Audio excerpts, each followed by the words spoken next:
കേരളത്തിലെ LDFിന് CPMന് ഇപ്പോൾ തന്നെ നിരവധി ചോദ്യങ്ങളുണ്ട്. ഇതിനിടെ കേരളത്തിലെ CPMനെയും മുഖ്യമന്ത്രി പിണറായി വിജയനെയും MV ഗോവിന്ദനെയും വീട്ടിലാക്കിക്കൊണ്ട് കർണാടകയിൽ BJP പോസ്റ്ററിൽ ഇടത് മന്ത്രിസഭയിലെ മന്ത്രി K കൃഷ്ണൻകുട്ടിയും കർണാടകയിലെ BJP സ്ഥാനാർത്ഥിയുടെ പോസ്റ്ററിൽ വൈദ്യുതി വകുപ്പ് മന്ത്രി K കൃഷ്ണൻകുട്ടിയുടെ ചിത്രം JDS സംസ്ഥാന അധ്യക്ഷൻ മാത്യു ടി തോമസും പോസ്റ്ററിലുണ്ട്.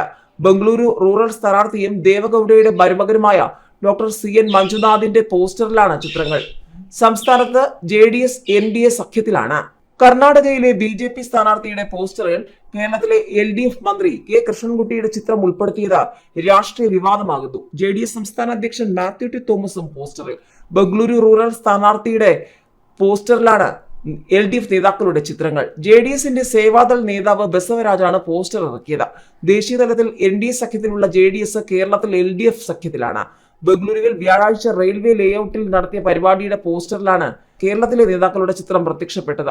2023 കർണാടക നിയമസഭാ തെരഞ്ഞെടുപ്പിന് പിന്നാലെയാണ് NDA സഖ്യത്തിൽ JDS ചേർന്നത്. NDAയുടെ ഭാഗമാകാനുള്ള ദേശീയ നേതൃത്വത്തിന്റെ തീരുമാനത്തെ തള്ളിപ്പറഞ്ഞ് JDS കേരള ഘടകം രംഗത്ത് വന്നിരുന്നു. ഇതിനിടെ മുൻ മന്ത്രിയും മുതിർന്ന CPM നേതാവുമായ G സുധാകരനും അതിശക്തമായി തന്നെ ആഞ്ഞടിച്ചിരിക്കുകയാണ്. കൈപിടിച്ച് കയറ്റിയവനെ കഴുത്തിന് പിടിച്ച് തള്ളിയാണ് ചിലർ MLAയും MPയും ഒക്കെ ആകുന്നതെന്നാണ് G സുധാകരൻ പറയുന്നത്. പരസ്യമായി എതിർക്കുകയും രാത്രി ഫോൺ വിളിച്ചിട്ട് ചുമ്മാതെ പറഞ്ഞതാ എന്ന് പറയുന്ന പരിപാടിയുണ്ട് ചിലർക്ക്. അത് വർദ്ധിച്ചു വരികയാണെന്നും അദ്ദേഹം പറഞ്ഞു.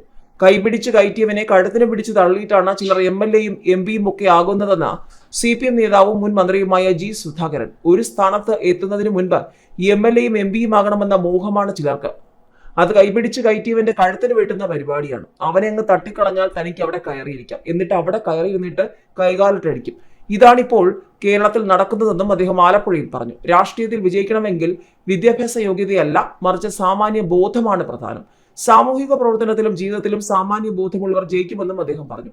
മറ്റുള്ളവരെ ബഹുമാനിക്കുക, എതിർക്കേണ്ട കാര്യത്തിൽ ശക്തമായി വിട്ടുവീഴ്ചയില്ലാതെ എതിർക്കുക, പരസ്യമായി എതിർക്കുകയും രാത്രി ഫോൺ വിളിച്ചിട്ട് ചുമ്മാതെ പറഞ്ഞതാ എന്ന് പറയുന്ന പരിപാടിയുമുണ്ട് ചിലർക്ക്.